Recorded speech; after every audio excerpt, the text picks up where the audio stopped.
नमस्कार, मैं हूँ आशीष चित्रांशी और आप देख रहे हैं द न्यूज़ लॉन्च। इस देश में ज़्यादा बेशर्म कौन है? सबसे ज़्यादा बेशर्म कौन है? अक्सर हमारे साथ चर्चा में आप सुनते होंगे बेशर्मी का अमृतकाल, वो तो चल ही रहा है।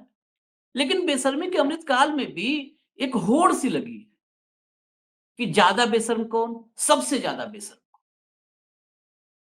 और ये होड़ सिर्फ राजनेताओं में नहीं है, ये एजेंसियों के बीच भी होड़ लगी हुई है कि ज़्यादा बेशर्म सीबीआई है, ज़्यादा बेशर्म आईटी है या ज़्यादा बेशर्म ईडी है या और छोटी-मोटी एजेंसियां हैं। कौन ज़्यादा बेशर्म?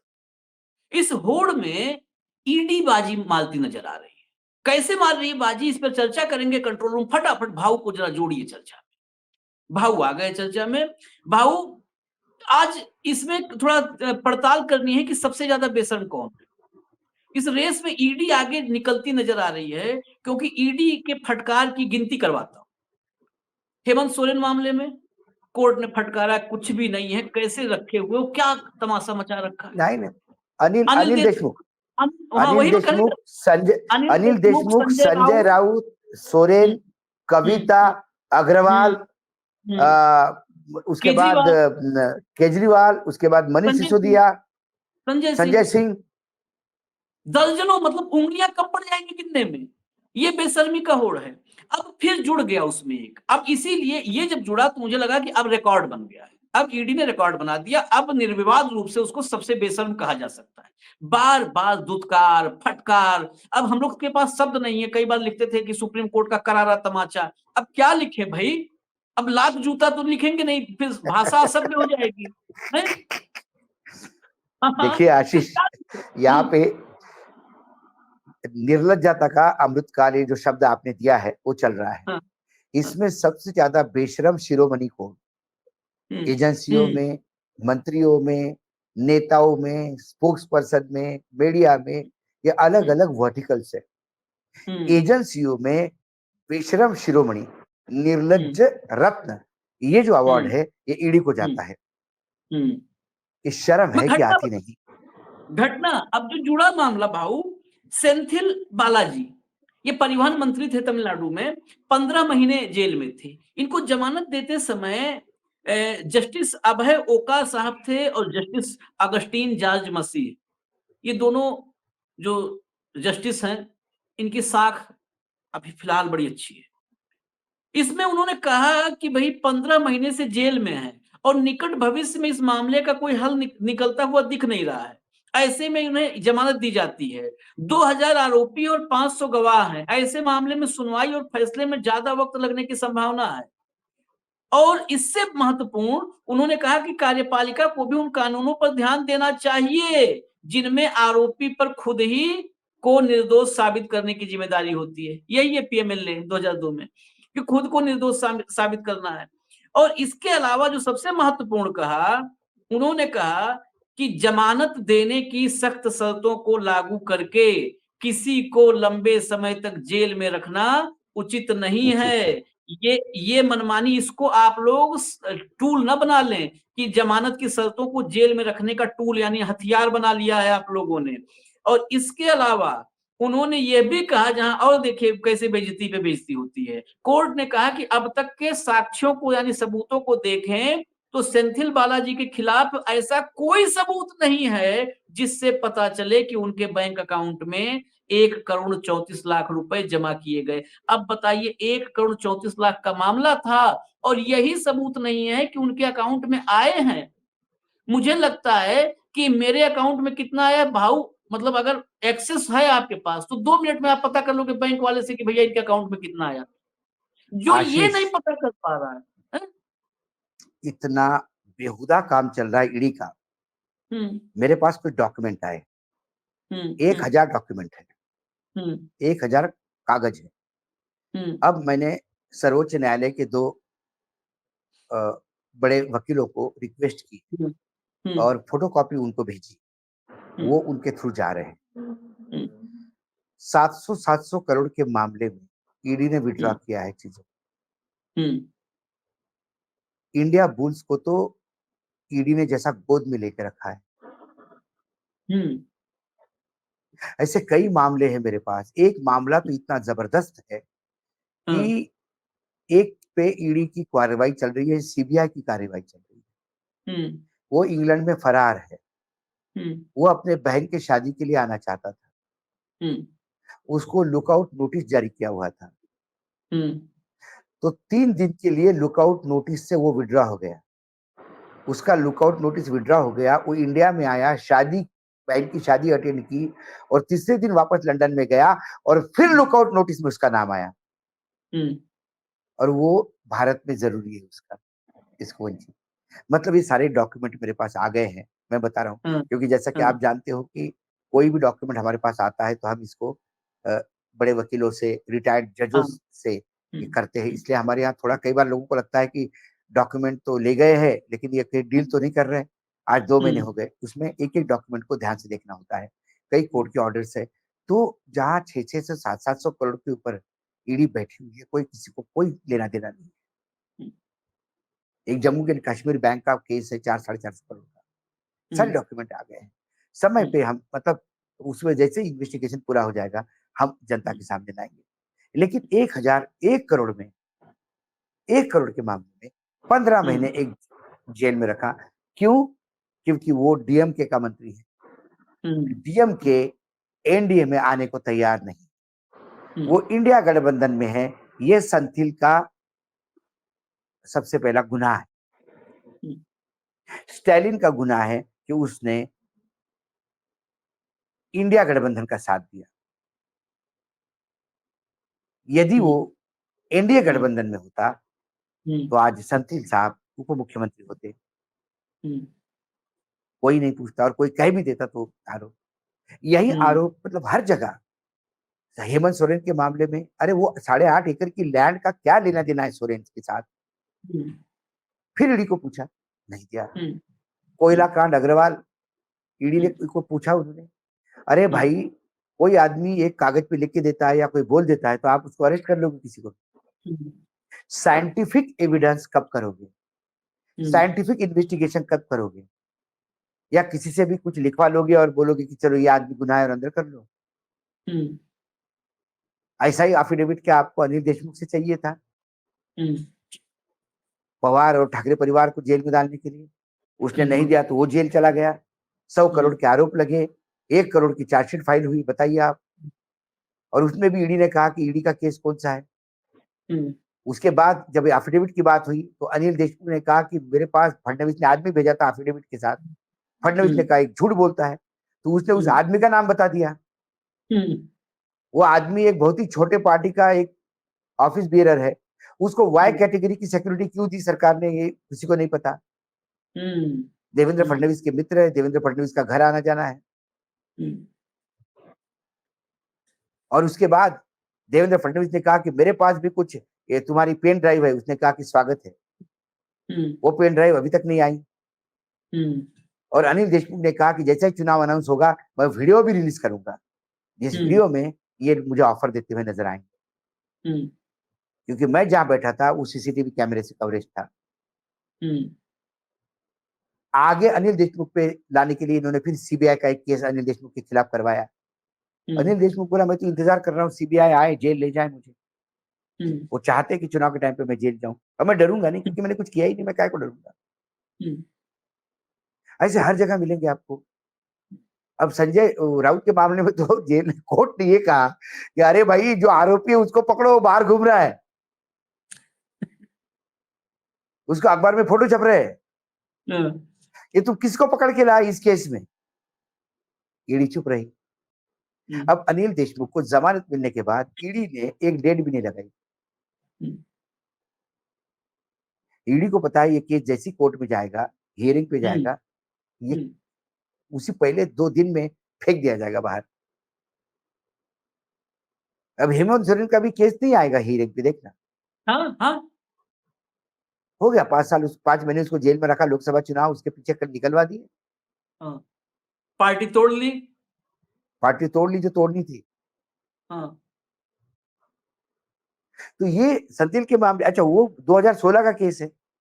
हम्म। उन्हें कहा 2016 का केस है, अकाउंट तुम ट्रेस नहीं कर पा रहे हो, पैसे ट्रेस नहीं कर पा रहे हो। 100 करोड़ रुपए केजरीवाल ने लिए, कहाँ है? बोले खर्चा किए। कैसे किए मालूम नहीं साहब। अजब है, पैसे कहाँ से लिए पता नहीं जी। रिश्वत ली, मतलब मैं किसी पे भी कल आरोप लगा दूं, कल मैं कहूं चित्रांशी ने 100 करोड़ रुपए रिश्वत ली खबर दबाने के लिए। किसने पैसे दिए पता नहीं, कैसे पैसे दिए पता नहीं, पैसे कहाँ है? खर्चा कर दिए। अरे कहाँ खर्चा किए चित्रांश ने? पता नहीं, समोसा खा ले समोसा खा लिए होंगे। क्या ऐसे आरोपों को क्या कहूंगा? और इस आरोपी चित्रांश जेल में है। जिसकी चाहे प्रॉपर्टी सीज करते, जिसकी चाहे प्रॉपर्टी छोड़ देते। जब तक अजीत पवार का कुनबा नहीं आया था, सारी ईडी के केसेस थे, सारी प्रॉपर्टी सीज थी। जैसे अजीत पवार साथ में हो गए बीजेपी के, रिलीज हो गई, केस हो गया, केस खत्म हो गए, ये हो गया, तो अरे भाई तो फिर रेड क्यों मारी थी? टैक्स पेयर्स के पैसे की तनख्वाह खाते हो।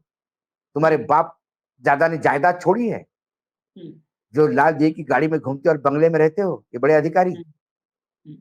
ऐसी प्रॉपर्टी क्यों जब्त करते हो जो छोड़नी पड़े बाद में? ऐसे केसेस क्यों करते हो? इतने ईमानदार आदमी हमारे अजीत पवार, उनको आपने भ्रष्ट बता दिया। और महाराष्ट्र के इतने जनता को बुरा लगा कि अजीत जी आपको ये भ्रष्ट कर रहे थे, आप जैसे ईमानदार आदमी को, फिर भी आप उनके साथ चले गए, इसलिए अजीत पवार को नेस्तनाबूद कर दिया लोकसभा में लोगों ने।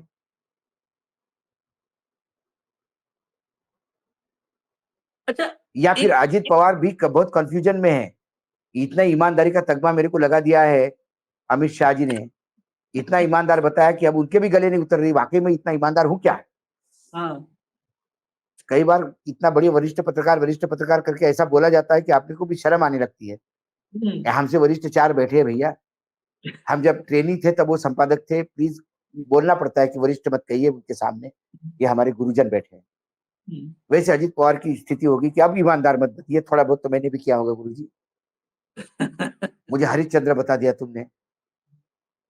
अजीत तो पवार कुल आजकल आईने मिलाकर के सामने कई बार जाते हैं, कई बार जाते हैं देखने के लिए। तो कुल मिलाकर स्थिति ये है, आप लाइन से ले लीजिए 2014 के बाद जितना ईडी ने राजनीतिक नेताओं को उखाड़ लिया है। और ऐसे ही में कारपोरेट सेक्टर, जो अपने पास कागज आए वो कारपोरेट सेक्टर के है आशीष। कारपोरेट सेक्टर में कैसे खेल हो रहे हैं? ईडी कैसी क्लीन चिट दे सकती है? किसी को 6-7 महीने जेल में रखने के बाद ईडी कहती है कि नहीं हमने इन्वेस्टिगेशन किया, कुछ नहीं पाया, तो उस आदमी को जेल में क्यों डाला? क्या आपने कुछ पाया नहीं या बाद में आपने लिपापोती कर दी? इस राजनीतिक षड्यंत्र के तहत जब ईडी से 10 काम पार्टियां करवा रही है सत्ता में रहने वाली, तो ईडी के लोग भी गंगा में अपने हाथ बहुत अच्छी तरह से धो रहे हैं। मैं इनके हाथ धोने पे आऊंगा, क्योंकि आज का इस शो का अंत इनके हाथ धोने से ही करेंगे कि इनके ये जो हाथ धो रहे हैं, फिर इनके पीछे कोई हाथ धो के पड़ेगा तो क्या होगा। लेकिन एक जो खुलासा जहां से हमने शुरुआत किया था कि जब एक तरफ कोर्ट में शब्द नहीं है, वही क्या कहें कि करारा थप्पड़ पड़ रहा था, क्या था, जब कोर्ट में फजीहत हो रही थी इनकी, तो दूसरी तरफ फिर बेशर्मी का खेल चालू था। हरियाणा में चुनाव, हरियाणा के चुनाव में कांग्रेस के प्रत्याशी वर्तमान विधायक और लोकसभा चुनाव में भी प्रत्याशी थे। लोकसभा चुनाव में पूरा का पूरा खेल बदल दिया था राव दान सिंह ने, लेकिन कांग्रेस के भीतर से ही कुछ खेल हुआ और अब वो भाजपा में है महोदया, तो वो राव दान सिंह चुनाव हार गए लोकसभा का चुनाव। उसमें कांग्रेस में वो थी मोहतरमा, भाजपा से उनकी पुत्री चुनाव मैदान में है, उन्होंने ही खेल खराब किया था। तो जो है राव दान सिंह, किरण चौधरी की बात कर रहे हैं आप? हाँ। तो अब रावदान सिंह महेंद्रगढ़ से विधायक थे, प्रत्याशी हैं। इन पर अभी कल की बात है, जब कोर्ट में फजीहत हो रही थी तो यहां पर एक्शन चल रहा था। इनकी संपत्तियों पर रावदान सिंह और उनके बेटे हैं अक्षत सिंह, इनकी संपत्तियों पर छापेमारी, ठिकानों पर छापेमारी, 45 करोड़ की संपत्ति जब्त कर ली। और जांच में बहुत चौंकाने वाले खुलासे हुए हैं, बहुत चौंकाने वाले। जब भी ईडी कार्रवाई करती है, खुलासे बहुत चौंकाने वाले होते हैं, लेकिन इतने चौंकाने वाले और उसके बाद कोर्ट भी चौंक जाता है। कोर्ट भी चौक, वही मैं कहने वाला था। 21 हाँ अरेस्ट करके लाया और फिर हाँ जनता चौक चौक जाती है कि अरे हाँ ये क्या बोल रहे थे और क्या है। हाँ। हम्म। तो ये जो चल रहा है खेल, ये मतलब इनको इस्तेमाल करने वाले लोग ज्यादा बेशर्म हैं। अभी एजेंसियों में तो आपने अब इनको दे अब दिया, अब अब ये अब आज बेशर्म लोग। देखिए उसमें भी क्या हम्म, है। हम्म, गुरुग्राम, महेंद्रगढ़, रेवाड़ी, दिल्ली और जयपुर में हम्म, छापे मारे। हम्म, 44 करोड़ 90 हजार की अचल संपत्तियां हम्म, अस्थाई रूप से अटैच की, अच्छा, अस्थाई रूप हाँ से। हाँ। ठीक है। हम्म, अब गुरुग्राम के कोबन रेसिडेंसी में 31 फ्लैट, हम्म, हम्म, सेक्टर 99A वो हरसूर गांव में 2.5 एकड़ जमीन शामिल है। हम्म, अब 31 फ्लैट आज तो आंकड़ा दे दिया, हम्म, हम्म, हम्म, आप 6 महीने रुक जाइए, हम्म, पता पड़ेगा कि वो 31 फ्लैट किसी और के थे, हम्म, अलग अलग लोगों के थे। हम्म, चढ़ाने में क्या जाए, आपत्तिजनक। अरे जब आपको इतना मिलता है, हर हम्म, रेड के बाद इनको हम्म, आपत्तिजनक कागजात मिल जाते हैं, तो वो हम्म, कोर्ट में क्यों नहीं स्टैंड करते। हम्म, फिर उन आपत्तिजनक कागजातों पे कोर्ट आपत्ति क्यों लेता है। हम्म, सवाल ये है, जब वाड्रा की इंक्वायरी हो रही थी और उनकी पूछताछ हो रही थी, तो वाड्रा को क्या सवाल पूछा और वाड्रा ने क्या जवाब दिया, इसका पूरा नरेशन बीजेपी के स्पोक्स पर्सन बीजेपी के ऑफिस से शाम को पत्रकारों को बताते थे, बाकायदा प्रेस हम्म, कॉन्फ्रेंस लेके, हम्म, और कहते थे कि हमारे सोर्सेस है। हम्म, अरे वाड्रा को आपने 8-8 घंटे पूछताछ की, 2-3 दिन। हम्म, उनकी पत्नी प्रियंका गांधी बाहर गाड़ी में खड़ी रहती थी अपने पति का इंतजार करते हुए। क्या हुआ भाई, उसके बाद क्या हुआ। 8-8 घंटे की पूछताछ के मायने क्या है,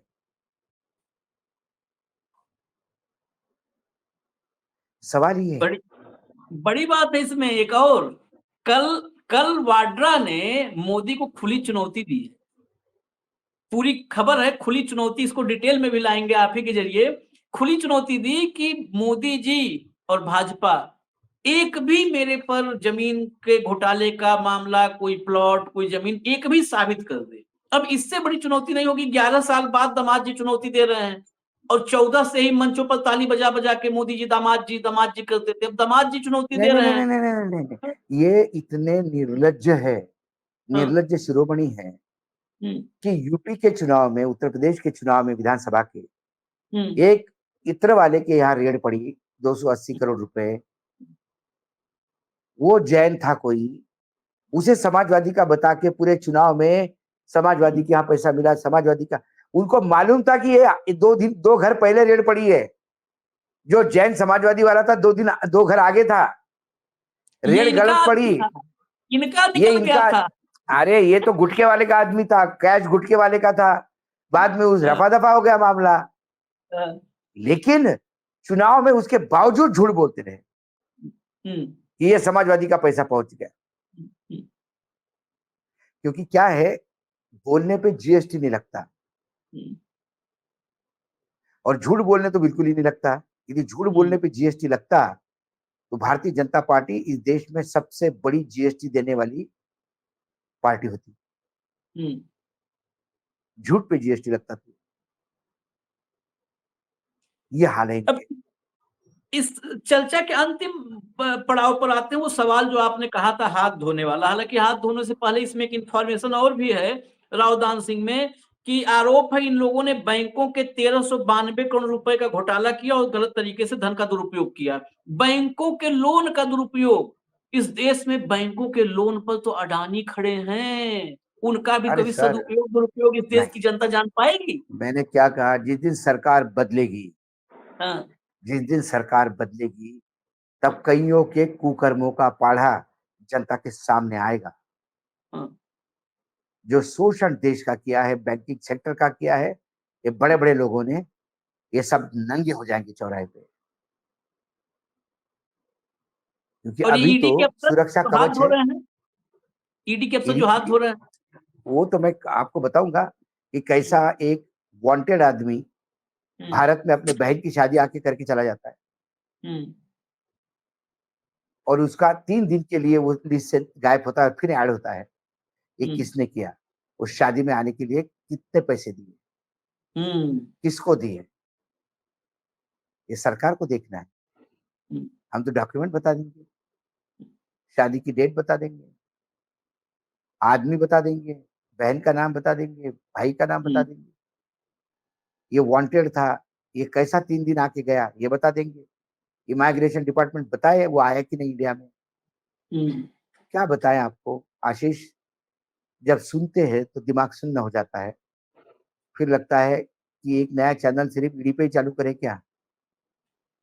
फिर लगता है कि कभी इसी सेक्टर पे चालू करें क्या? समझ नहीं आ रहा है। इस देश में कौन किसको प्रॉपर्टी बेचेगा, ये ईडी तय कर रही है। कौन किसकी प्रॉपर्टी खरीदेगा, ये ईडी तय कर रही है। पहले अंडरवर्ल्ड के डॉन बिल्डरों को शिकंजा कसते थे, आजकल ये नए डॉन आ गए हैं, नया माफिया आ गया है जो बिल्डरों पे शिकंजा कस रहा है।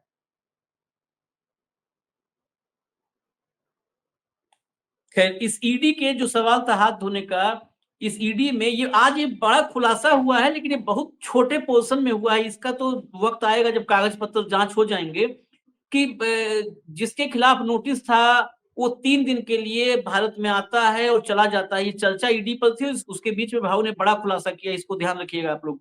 आता है, चला जाता है, और यहीं से हाथ धोने की बात है कि इसकी सुविधा शुल्क इसके लिए कितना था।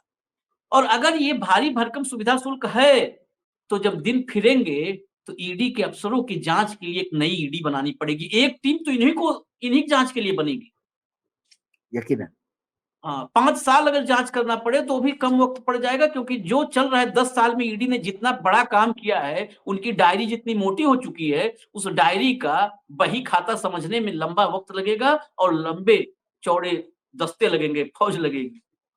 ये समझेंगे। खैर, बेशर्मी के अमृतकाल में जनता सब देख रही है, और यही जनता किसी को लगता हो, इस खुशफहमी में हो कि नहीं, हम सिस्टम से तंत्र को शिकंजे में कस के मुट्ठी में कैद करके तंत्र को, Rajiv Kumar, ED, IT, CBI, और इससे हम आजीवन खुदा बने रहेंगे इस जो है भारतवर्ष में, तो ये मुमकिन नहीं है।